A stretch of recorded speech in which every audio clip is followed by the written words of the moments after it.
সংবাদ সন্ধ্যায় আপনাদের সবাইকে আমন্ত্রণ জানাচ্ছি। আমি ফারহানা লোপা। নির্বাচন বানচাল করতে দেশে নতুন করে ষড়যন্ত্র শুরু হয়েছে বলে মন্তব্য করেছেন বিএনপি মহাসচিব মির্জা ফখরুল। বলেন, ভোটাধিকার হরণ করার চক্রান্তে লিপ্ত হয়েছে একটি মহল। রাজধানীর নয়াপল্টনে বিক্ষোভ সমাবেশে এসব কথা বলেন তিনি। এ সময় নেতারা অভিযোগ করেন, সোহাগ হত্যাকাণ্ডের দায় পরিকল্পিতভাবে বিএনপির ওপর চাপানো হচ্ছে। বিএনপির ভারপ্রাপ্ত চেয়ারম্যান তারেক রহমানের বিরুদ্ধে মিথ্যাচার ও অপপ্রচারের প্রতিবাদে বিক্ষোভ মিছিল ও সমাবেশ করেছে বিএনপি। নয়াপল্টনে দলীয় কার্যালয়ের সামনে আয়োজন করে ঢাকা মহানগর উত্তর ও দক্ষিণ বিএনপি। সমাবেশে বিএনপি নেতা মির্জা আব্বাস বলেন, ব্যবসায়ী সোহাগ হত্যাকে ভিন্ন খাতে প্রবাহের চেষ্টা করছে কয়েকটি রাজনৈতিক দল। জড়িতদের দ্রুত বিচারের দাবি জানান তিনি। এই ঘটনা যখন ঘটলো, ঠিক একইভাবে একজন ক্যামেরাম্যান এই ঘটনার ছবি তুলেছে। কোনো নড়াচড়া নাই, কোনো কাপুরি নাই। খেয়াল করে দেখবেন, ভিডিওটি একেবারে মনে হয় তৈরি করা একটা ভিডিও। অর্থাৎ এই ঘটনাটি ঘটবে, ভিডিও করবে, যেই পেশির সামনে তুলে ধরবে, জাতির সামনে বিএনপিকে মাথা নত করতে বাধ্য করবে, এমন চিন্তা তারা করেছিল। এ সময় বিএনপি মহাসচিব বলেন, নির্বাচন বানচালের নতুন চক্রান্ত শুরু হয়েছে। 2026-এর ফেব্রুয়ারিতে নির্বাচন হতেই হবে, না হলে প্রতিরোধ গড়ে তোলা হবে বলে হুঁশিয়ারি দেন মির্জা ফখরুল। আমরা যেন কারো পরে ফাঁতা পাতা ফাঁদে পা না দেয়। তারা চেষ্টা করছে আমাদেরকে উত্তেজিত করে তাদের পাতা ফাঁদে পা দেওয়ার জন্য, যাতে আমরা উত্তেজিত হয়ে যাই। আমরা যেন কোনো উত্তেজিত না হই। আমরা শান্তিপূর্ণভাবে গণতন্ত্রের দিকে এগিয়ে যাচ্ছি। আমরা শান্তিপূর্ণভাবে গণতন্ত্র চাই। আমাদের লক্ষ্য এখন একটাই, যে বাংলাদেশে এই 26শে ফেব্রুয়ারিতে নির্বাচন হতে হবে। এর আগে আইন শৃঙ্খলা পরিস্থিতি অবনতি ও শিক্ষা প্রতিষ্ঠানে শিক্ষার পরিবেশ নষ্টের প্রতিবাদে বিক্ষোভ মিছিল করে ছাত্রদল। নয়াপল্টন থেকে শাহবাগে গিয়ে শেষ হয় মিছিলটি। বিক্ষোভ সমাবেশে ছাত্রদল নেতারা অভিযোগ করেন, নির্বাচন পেছাতে গুপ্ত সংগঠনের মাধ্যমে পরিকল্পিতভাবে নৈরাজ্য সৃষ্টি করা হচ্ছে। মব সন্ত্রাসীদের চিহ্নিত করে বিচারের দাবিও জানান তারা। Mahmuda Moumita, independent news, Dhaka. BNP এখন চাঁদাবাজ ও সন্ত্রাসের দলে পরিণত হয়েছে বলে মন্তব্য করেছেন এনসিপির আহ্বায়ক নাহিদ ইসলাম। বিএনপি 72-এর সংবিধান টিকিয়ে রাখার চেষ্টা করছে বলেও মন্তব্য করেছেন তিনি। দুপুরে পটুয়াখালীর পদযাত্রায় তিনি এসব মন্তব্য করেন। নাহিদ ইসলাম আরও বলেন, ষড়যন্ত্র করে গণজাগরণকে থামানো যাবে না। দুপুরে পটুয়াখালী সার্কিট হাউস প্রাঙ্গণ থেকে পদযাত্রা শুরু হয়ে শহরের বিভিন্ন গুরুত্বপূর্ণ সড়ক প্রদক্ষিণ করে এনসিপি নেতারা ঘুরে আসেন। এরপর সেখানে এক সমাবেশে বক্তব্য দেন নাহিদ ইসলাম সহ কেন্দ্রীয় নেতারা। পটুয়াখালীর পদযাত্রা কর্মসূচি শেষে বরগুনায় যান এনসিপি নেতারা।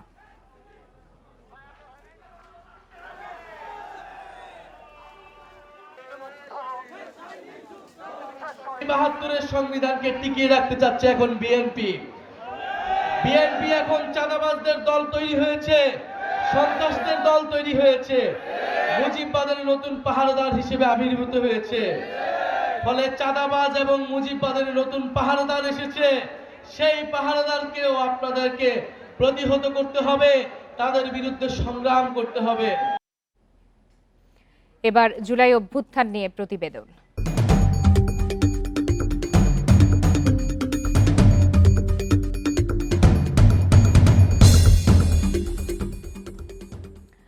রাজধানীর চানখারপুলে স্কুল ছাত্র আনাস সহ 6 হত্যা মামলায় সাবেক ডিএমপি কমিশনার হাবিবুর রহমান সহ 8 জনের বিরুদ্ধে বিচার শুরুর আদেশ দিয়েছেন আন্তর্জাতিক অপরাধ ট্রাইব্যুনাল।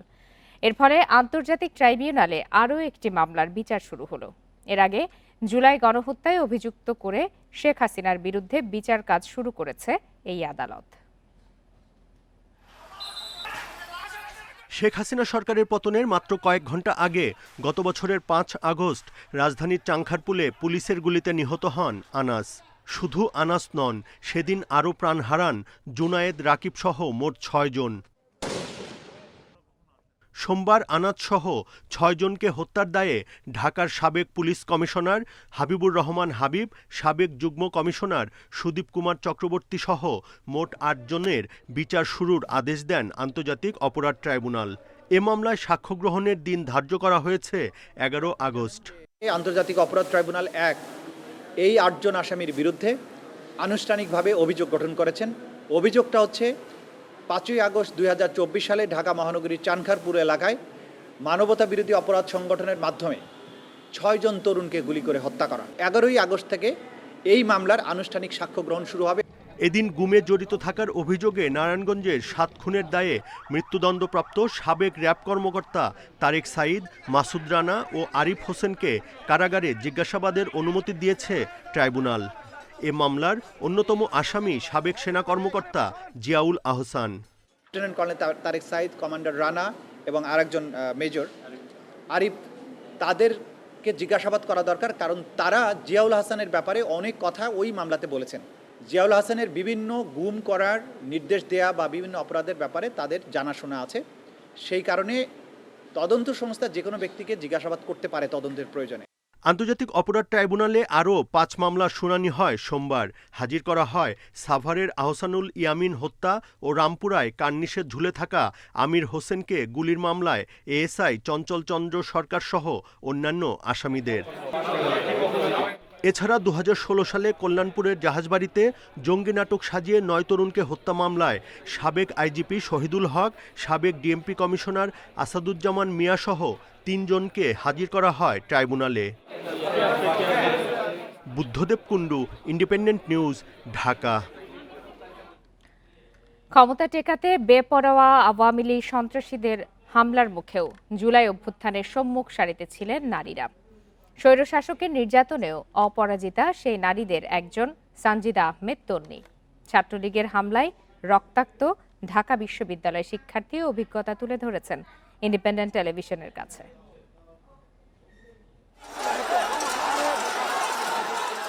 2024-এর 16 জুলাই কোটা সংস্কার আন্দোলন নিয়ে শেখ হাসিনার তাচ্ছিল্য আর মারমুখী অবস্থানে বিক্ষুব্ধ হয়ে ওঠে শিক্ষার্থীরা। মিছিলে স্লোগানে উত্তাল ঢাকা বিশ্ববিদ্যালয় ক্যাম্পাস। সেদিন ভিসি চত্বরে ছাত্রলীগের তাণ্ডবে রক্তাক্ত নারী শিক্ষার্থীদের ছবি ভাইরাল হয় সোশ্যাল মিডিয়ায়। নিপীড়ন চিত্রের কেন্দ্রে ছিলেন রক্তাক্ত তন্নি। কথা হচ্ছিল তার সঙ্গে, বলছিলেন সেদিনের দুর্বিষহ অভিজ্ঞতা। ছাত্রলীগের সবার চোখে মুখে যেই পরিমাণ হিংস্রতা ছিল, ওরা মানুষ হিসেবে আমাদেরকে দেখতেছিল না, মেয়ে হিসেবে তো দূরের কথা।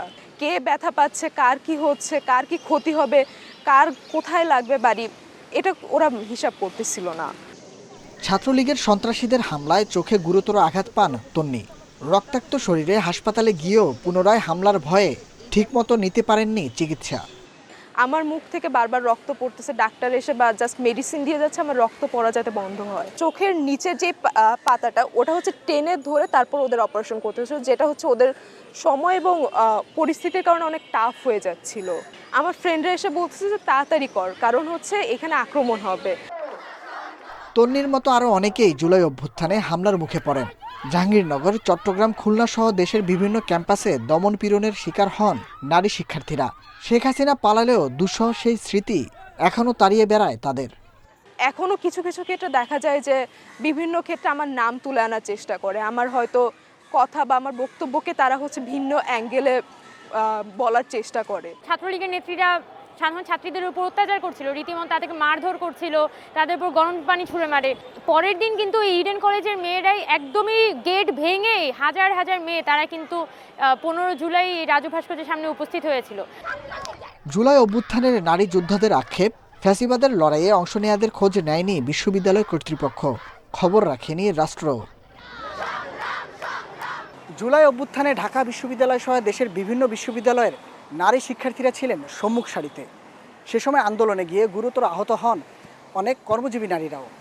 সে সময়ের ভয়াল স্মৃতি আজও তারা করে বেড়ায় এসব যোদ্ধাদের। নতুন বাংলাদেশ হবে বৈষম্যহীন, আর সমাজে প্রতিষ্ঠিত হবে নারীর নিরাপত্তা, এমনটাই প্রত্যাশা জুলাই যোদ্ধাদের। Nahid Kamal, independent news, Dhaka. July গণঅভ্যুত্থানের শহীদদের স্মৃতি ধরে রাখতে 64 জেলায় জুলাই শহীদ স্মৃতিস্তম্ভ নির্মাণ হচ্ছে। দুপুরে গণভবনের সংবাদ সম্মেলনে এই ঘোষণা দেন সংস্কৃতি উপদেষ্টা মোস্তফা সরোয়ার ফারুকী। জুলাই শহীদদের আত্মত্যাগ নতুন প্রজন্মের কাছে তুলে ধরতেই এই উদ্যোগ। তিনি জানান 4 আগস্টের মধ্যে সব জেলায় স্মৃতিস্তম্ভ নির্মাণ শেষ হবে। স্মৃতিস্তম্ভগুলো হবে লেখা নির্ভর, কারণ জুলাই অভ্যুত্থান মূলত স্লোগান, কবিতা, বিবৃতি ও লেখার মাধ্যমে প্রাণ পেয়েছে। ফারুকী জানান ৫ আগস্ট গণভবনে আনুষ্ঠানিকভাবে জুলাই স্মৃতি জাদুঘর উদ্বোধন করা হবে। তবে সাধারণ দর্শনার্থীদের জন্য জাদুঘর পরে উন্মুক্ত করা হবে।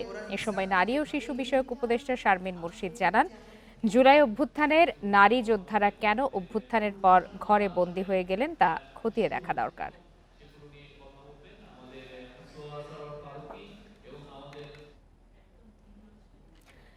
জুলাই আন্দোলনের সময় নৃশংসভাবে মানুষ হত্যাকারীদের দৃষ্টান্তমূলক শাস্তি দেওয়া হবে বলে জানিয়েছেন আইন উপদেষ্টা আসিফ নজরুল।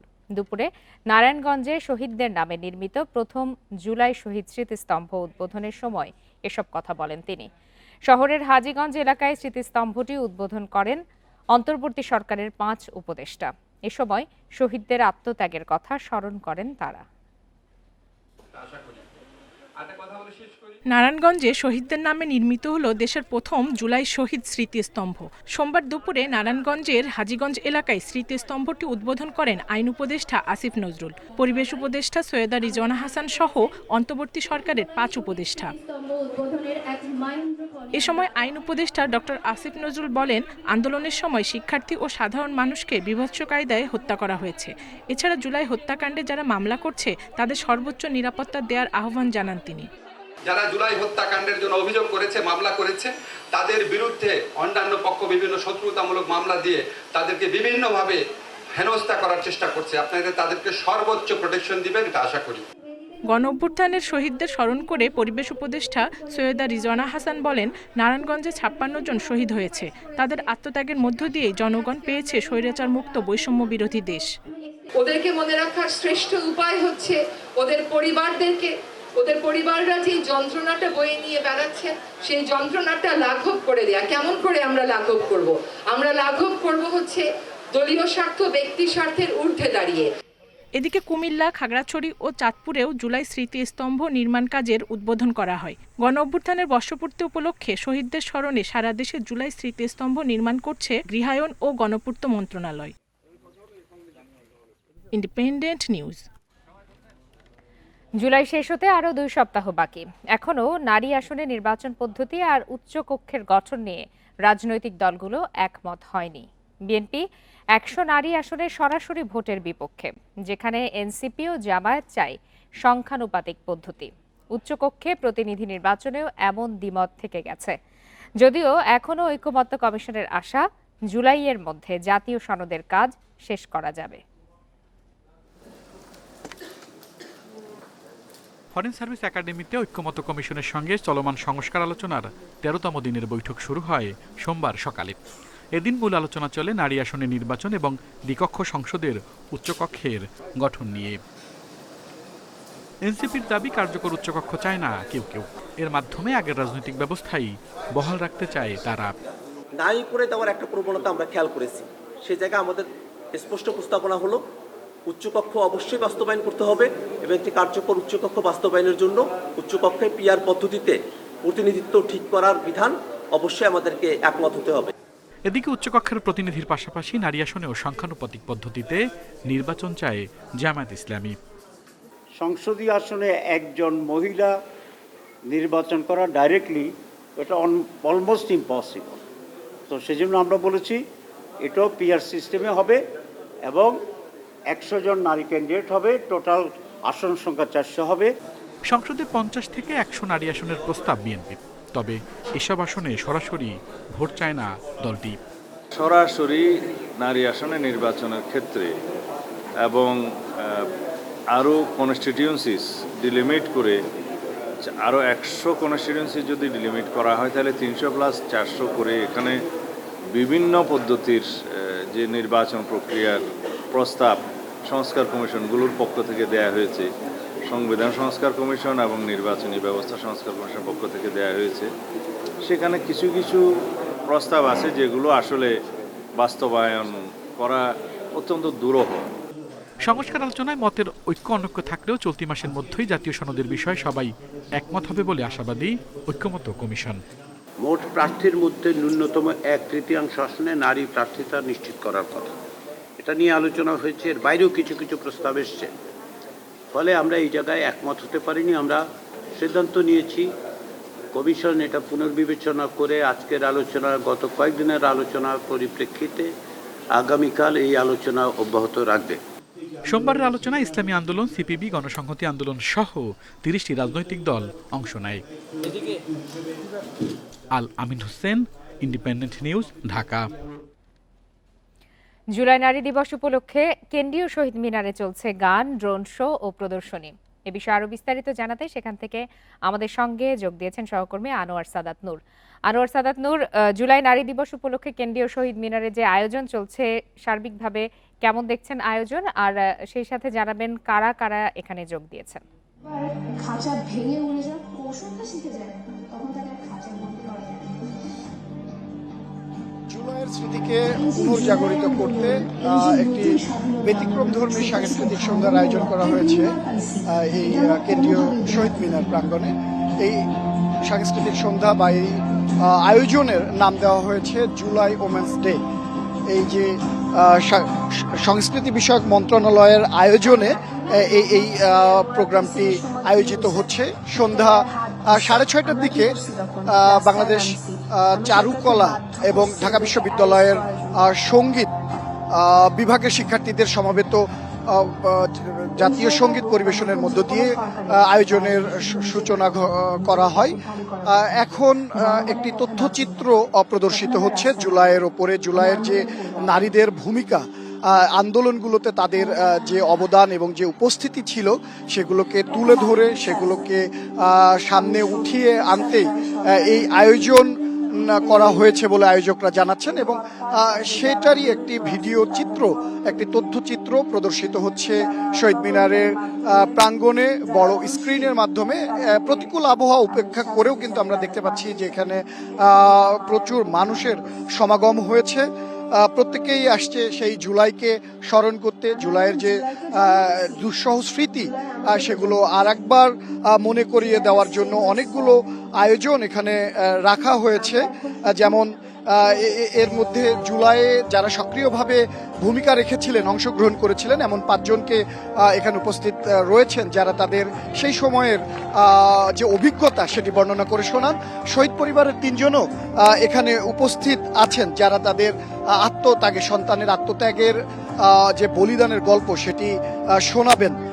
এছাড়া কিন্তু এখানে রাত 8টা থেকে গান এবং আবৃত্তি প্রতিযোগিতা, মানে আবৃত্তির যে আয়োজন সেটি হবে। জুলাই এর যে কবিতাগুলো তখন মানুষের মনে জায়গা করে নিয়েছিল, আন্দোলনকারীদের মধ্যে তীব্র একটা শক্তি সঞ্চার করেছিল, সেই কবিতাগুলোই কিন্তু বারবার করে বাজানো হচ্ছে। এবং সবচেয়ে যেটি কাঙ্ক্ষিত একটি আয়োজন বা সেগমেন্ট রাখা হয়েছে রাত 11টার দিকে, সেটি প্রদর্শিত হবে মিউজিক্যাল ড্রোন শো। এবং এখানে আয়োজকরা বলছেন রাত 12টা পর্যন্ত এই বিভিন্ন আয়োজনে এসব শো বা এসব আয়োজন প্রদর্শন করা হবে। এবং উদ্দেশ্য একটাই, যে জুলাইয়ের যে স্মৃতি, সেই স্মৃতি পুনর্জাগরণ করা এবং জুলাইয়ের 1 বছর পূর্তিতে আবারও নতুন করে সেগুলো তাদের মানুষের মধ্যে ছড়িয়ে দেওয়া। কেন্দ্রীয় শহীদ মিনার থেকে জানাচ্ছিলেন সহকর্মী আনোয়ার সাদাত নূর। শেখ হাসিনা পরিবারের নিয়ন্ত্রণে থাকা সূচনা ফাউন্ডেশন এবং সিআরআই এর নথি চেয়ে এনবিআরে চিঠি দিয়েছে দুদক। অনুদানের নামে বিভিন্ন প্রতিষ্ঠানে চাঁদাবাজির অভিযোগ তদন্ত করতে এই চিঠি। এদিকে অবৈধ সম্পদের অভিযোগে আওয়ামী লীগ নেতা মাহবুবুল আলম হানিফ দম্পতির বিরুদ্ধে মামলা করেছে দুদক। বিকালে দুদকের প্রধান কার্যালয়ে সংবাদ সম্মেলনে এসব তথ্য দেয়া হয়। বিভিন্ন প্রতিষ্ঠানের সিএসআর ফান্ড দিয়ে আওয়ামী লীগের রাজনৈতিক এজেন্ডা বাস্তবায়নের অভিযোগে centre for research and information CRI এর বিরুদ্ধে অনুসন্ধানের নামে দুদক জয় পুতুল ববির মাধ্যমে পরিচালিত প্রতিষ্ঠানটির বিরুদ্ধে 24 ব্যবসায়ীর কাছ থেকে 27 কোটি টাকা আদায়ের অভিযোগ উঠেছে। শুধু রাজনৈতিক উদ্দেশ্য নয়, এর পেছনে রয়েছে ব্যক্তির অবৈধ সম্পদ অর্জনের আলামতও। পুতুলের সূচনা ফাউন্ডেশনের নামে ব্যবসায়ীদের কাছ থেকে 450 কোটি টাকা চাঁদা এবং 950 কোটি টাকার বেশি সন্দেহজনক লেনদেনের তথ্য মিলেছে। তাই এই দুটি প্রতিষ্ঠানের কর ফাঁকির নথিসহ অন্যান্য কাগজ জব্দ করতে এনবিআরে চিঠি দিয়েছে দুদক। সূচনা ফাউন্ডেশন ও অন্যান্যদের বিরুদ্ধে নানাবিধ অনিয়ম দুর্নীতির মাধ্যমে বিভিন্ন ব্যাংকের সিএসআর তহবিলের অর্থ আত্মসাতের অভিযোগ সংক্রান্ত বিষয়ে অনুসন্ধান দলের দলনেতা চেয়ারম্যান জাতীয় রাজস্ব বোর্ড বরাবর রেকর্ডপত্র চেয়ে অভিযাচনপত্র প্রেরণ করেছে।